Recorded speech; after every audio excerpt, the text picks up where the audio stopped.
Something wonderfully magical is in the air, isn't it? Yeah. You know, we're feeling it here in this arena, but it's spreading all across this country we love. A familiar feeling that's been buried too deep for far too long. You know what I'm talking about. It's the contagious power of hope. The anticipation, the energy, the exhilaration of once again being on the cusp of a brighter day. The chance to vanquish the demons of fear, division, and hate that have consumed us and continue pursuing the unfinished promise of this great nation, the dream that our parents and grandparents fought and died and sacrificed for. America, hope is making a comeback.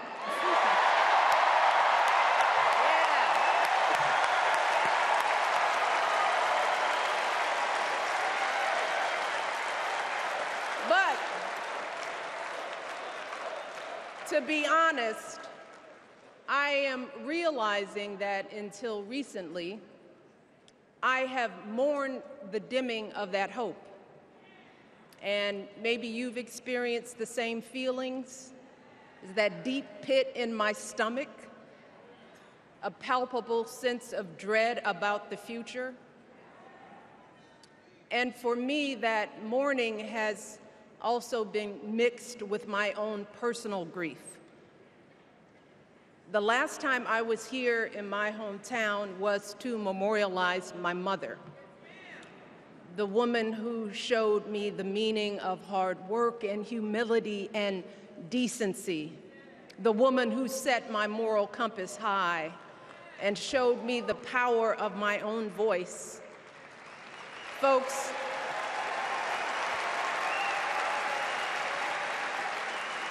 I still feel her loss so profoundly.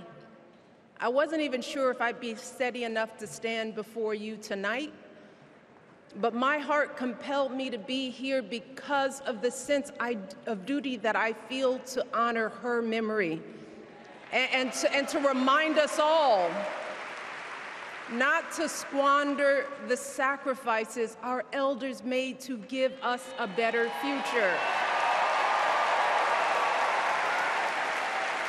You see, my mom, in her steady, quiet way, lived out that striving sense of hope every single day of her life.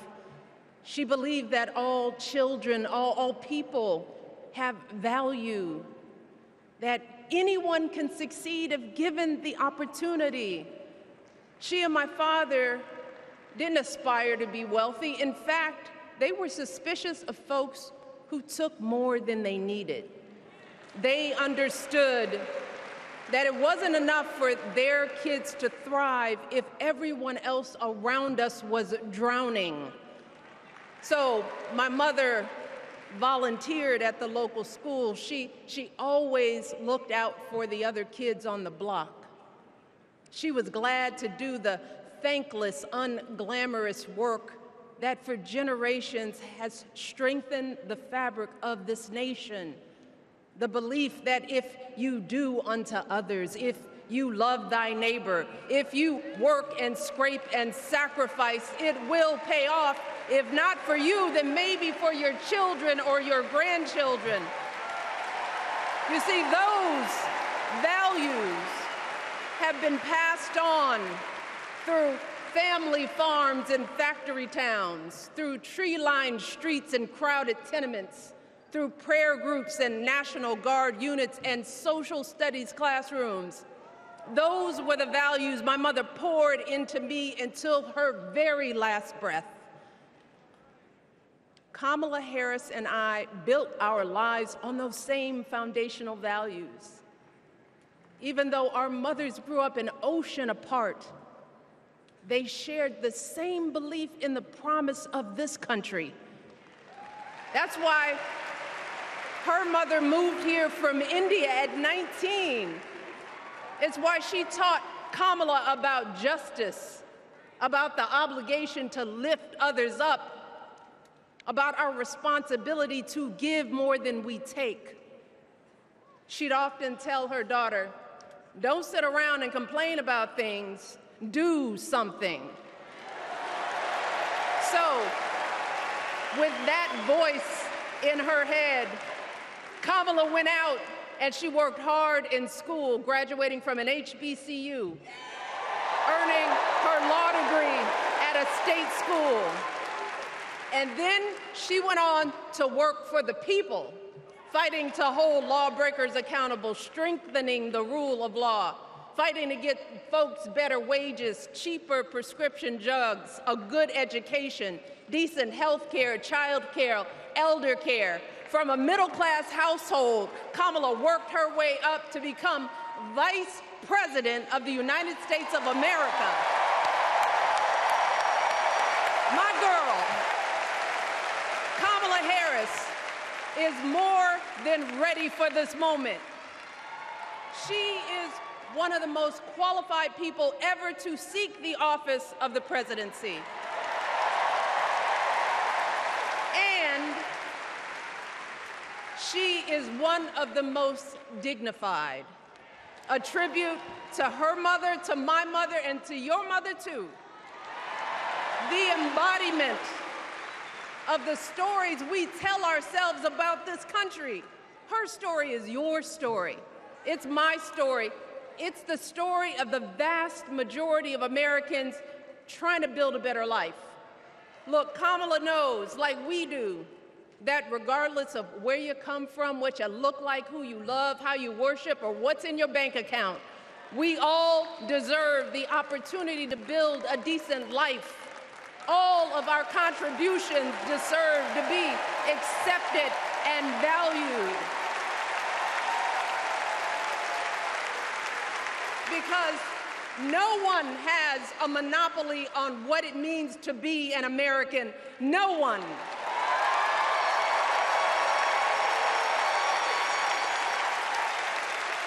Kamala has shown her allegiance to this nation, not by spewing anger and bitterness, but by living a life of service and always pushing the doors of opportunity open to others. She understands that most of us will never be afforded the grace of failing forward. We will never benefit from the affirmative action of generational wealth.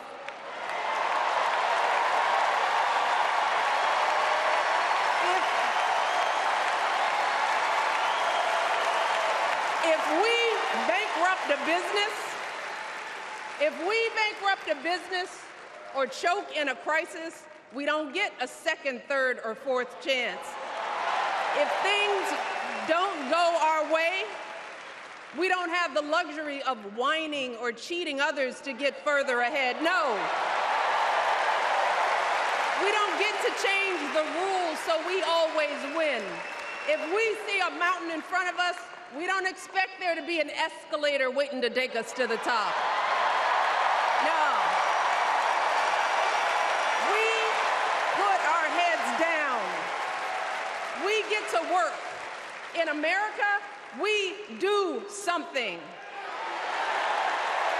And throughout her entire life, that's what we've seen from Kamala Harris. The steel of her spine, the steadiness of her upbringing, the honesty of her example, and yes, the joy of her laughter and her light. It couldn't be more obvious. Of the two major candidates in this race, only Kamala Harris truly understands the unseen labor and unwavering commitment that has always made America great.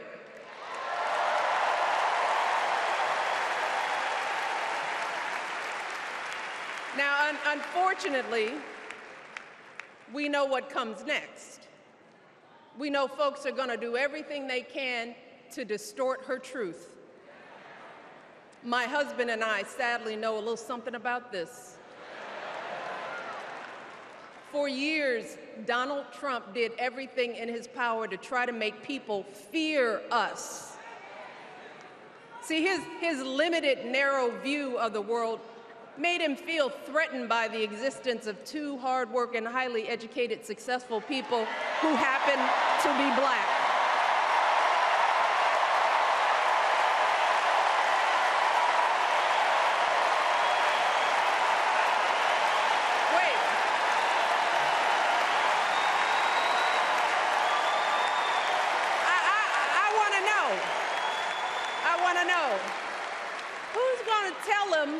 Who's going to tell him that the job he's currently seeking might just be one of those black jobs?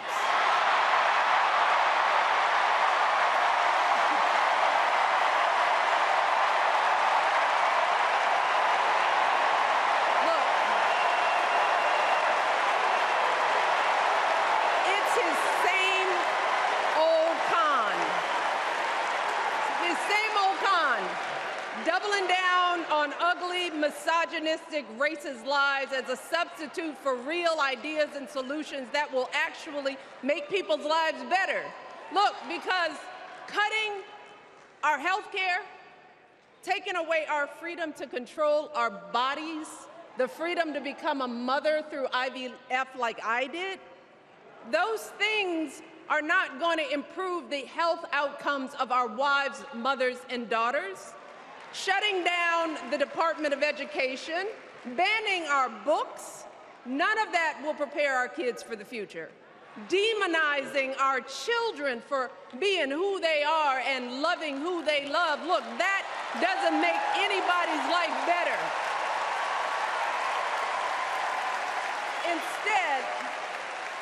Instead, it only makes us small. And let me tell you this, going small is never the answer. Going small is the opposite of what we teach our kids. Going small is petty, it's unhealthy, and quite frankly, it's unpresidential.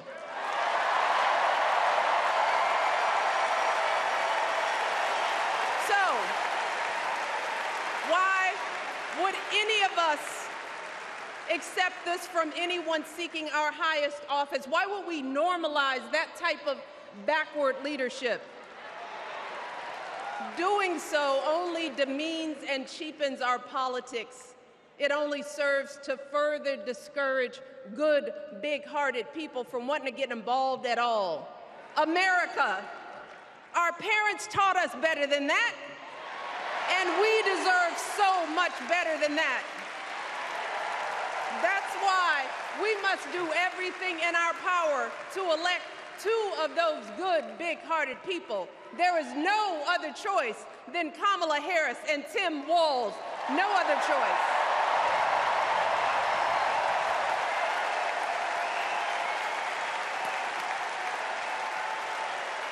But as we embrace this renewed sense of hope, let us not forget the despair we have felt. Let us not forget what we are up against. Yes, Kamala and Tim are doing great now. We're loving it. They're packing arenas across the country. Folks are energized. We are feeling good. But remember, there are still so many people who are desperate for a different outcome, who are ready to question and criticize every move Kamala makes, who are eager to spread those lies, who don't want to vote for a woman, who will continue to prioritize building their wealth over ensuring that everyone has enough. So no matter how good we feel tonight or tomorrow or the next day, this is going to be an uphill battle. So folks, we cannot be our own worst enemies. No. See, because the minute something goes wrong, the minute a lie takes hold, folks, we cannot start wringing our hands. We cannot get a Goldilocks complex about whether everything is just right. And we cannot indulge our anxieties about whether this country will elect someone like Kamala instead of doing everything we can to get someone like Kamala elected.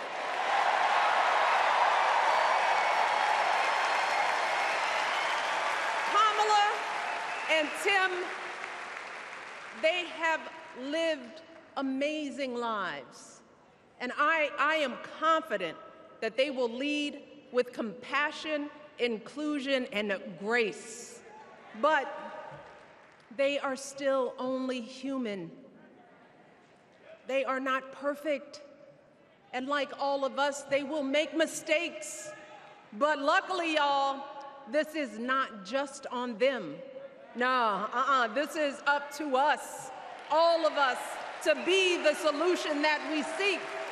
It's up to all of us to be the antidote to the darkness and division. Look, I don't care how you identify politically, whether you're Democrat, Republican, Independent, or none of the above. This is our time to stand up for what we know in our hearts is right.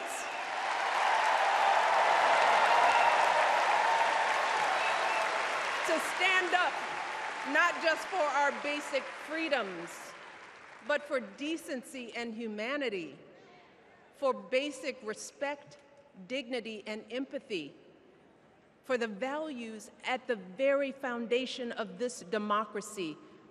It's up to us to remember what Kamala's mother told her. Don't just sit around and complain, do something. So, if they lie about her, and they will, we've got to do something. If we see a bad poll, and we will, we got to put down that phone and do something. If we start feeling tired, if we start feeling that dread creeping back in, we got to pick ourselves up, throw water on our face, and what? We only have 2.5 months, y'all, to get this done. Only 11 weeks to make sure every single person we know is registered and has a voting plan. So, we cannot afford for anyone America to sit on their hands and wait to be called. Don't complain if no one from the campaign has specifically reached out to you to ask you for your support. There is simply no time for that kind of foolishness. You know what you need to do. So, consider this to be your official ask. Michelle Obama is asking you, no, I'm telling y'all to do something.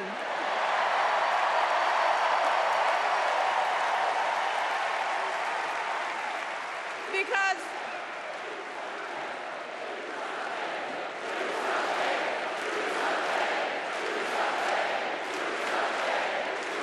you all, this election is going to be close. In some states, just a handful, listen to me, a handful of votes in every precinct could decide the winner. So we need to vote in numbers that erase any doubt. We need to overwhelm any effort to suppress us. Our fate is in our hands. In 77 days, we have the power to turn our country away from the fear, division, and smallness of the past. We have the power to marry our hope with our action. We have the power to pay forward the love, sweat, and sacrifice of our mothers and fathers and all those who came before us. We did it before, y'all, and we sure can do it again.